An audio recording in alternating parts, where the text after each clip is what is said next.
against job losses. It means that even in this global information economy, America must have an industrial policy to keep manufacturing jobs, assembly jobs, and textile jobs right here in the United States.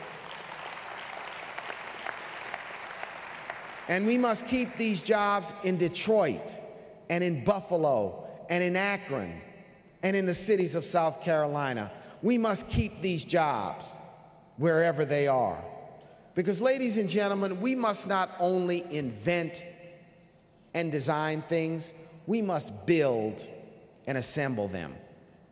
The second cornerstone of the Opportunity Compact is home ownership. Owning a home is, yes, the foundation of building wealth and savings in this country.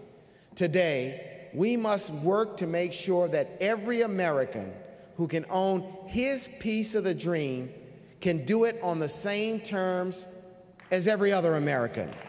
No more predatory lending practices.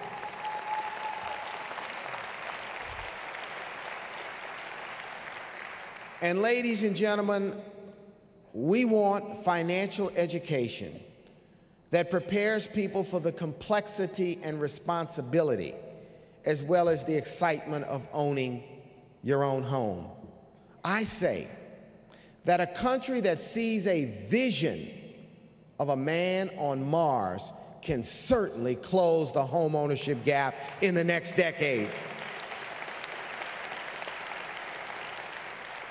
So, among other things, we'd like Congress to create a new tool, an individual homeownership development account.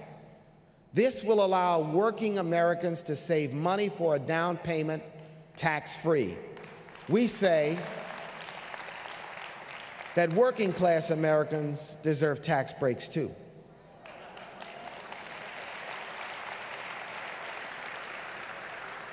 And the third cornerstone of the Opportunity Compact is business development and entrepreneurship. We need to remove the barriers to access to capital for people of all races and backgrounds who want to start a business or grow a business. 85% of African-American-owned businesses in this nation have only one employee.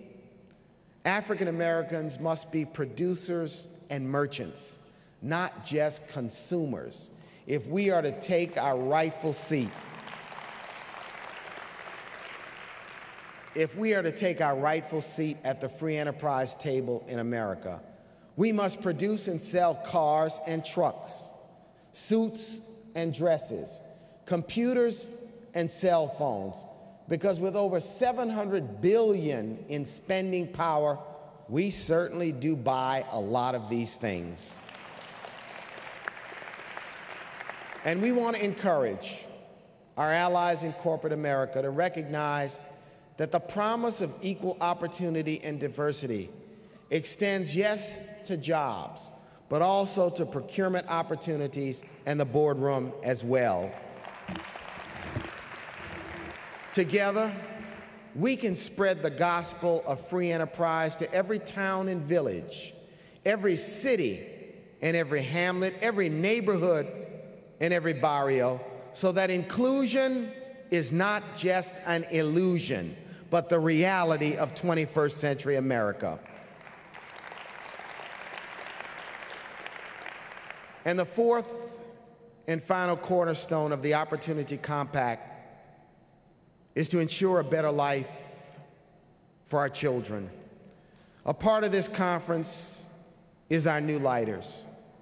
And we saw an intelligent, dynamic, articulate, well-mannered. I was sitting down saying, why don't you come and deliver this speech tonight? In this new economy, a child born in Birmingham will compete for a job with a child born in Budapest or Beijing. And a child born in Peoria will be challenged by a child born in Paris or Tokyo or Hong Kong or Bangkok. For the high-paying jobs of tomorrow, we must renew our focus on providing our children with quality education from their earliest years through college and graduate school so they can compete for the high-paying jobs of tomorrow.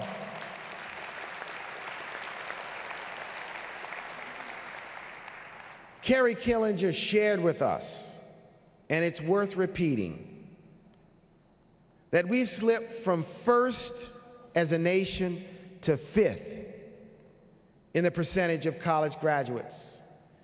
And I can say to you that as we stand here tonight, Russia and China, Japan and India are producing more engineers each and every year than the United States of America. And we're 16th of 20th, as Kerry shared with us, in high school graduation rates in this nation. This is not an option for this nation. This is an imperative for this nation. We must get beyond the rhetoric. It's time to provide a guarantee of early childhood education all the way through graduate school for all of the children in this nation.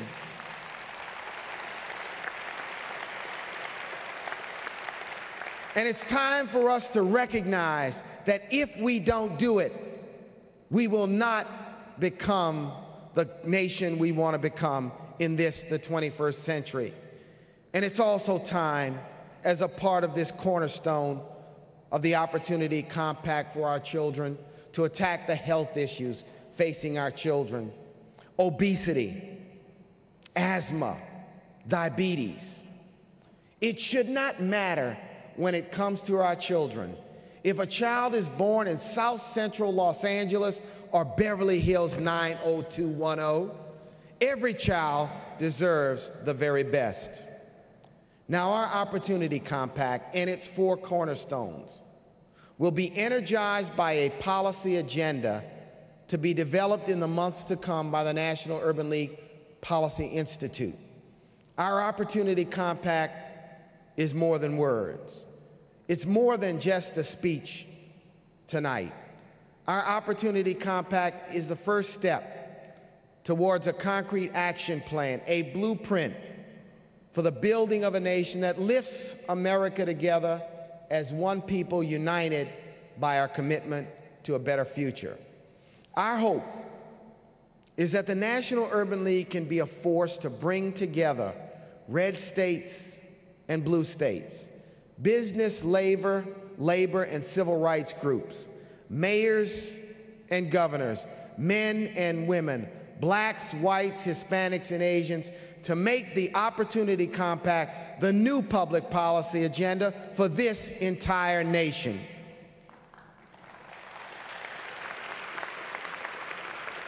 And tonight, we stand on the shoulders of those who have led this movement through the last 95 years. We stand on the shoulders of Baldwin and Haynes, Jones and Granger, Young and Jordan, Jacob Price, and yes, Molly Moon.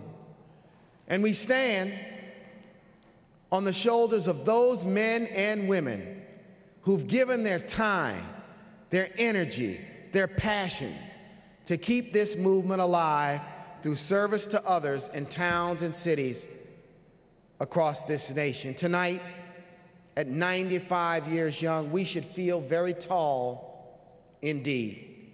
The challenges may seem great, and the circumstances may change, but we can overcome the way we always have, by telling our story, by empowering communities, by changing lives one person at a time.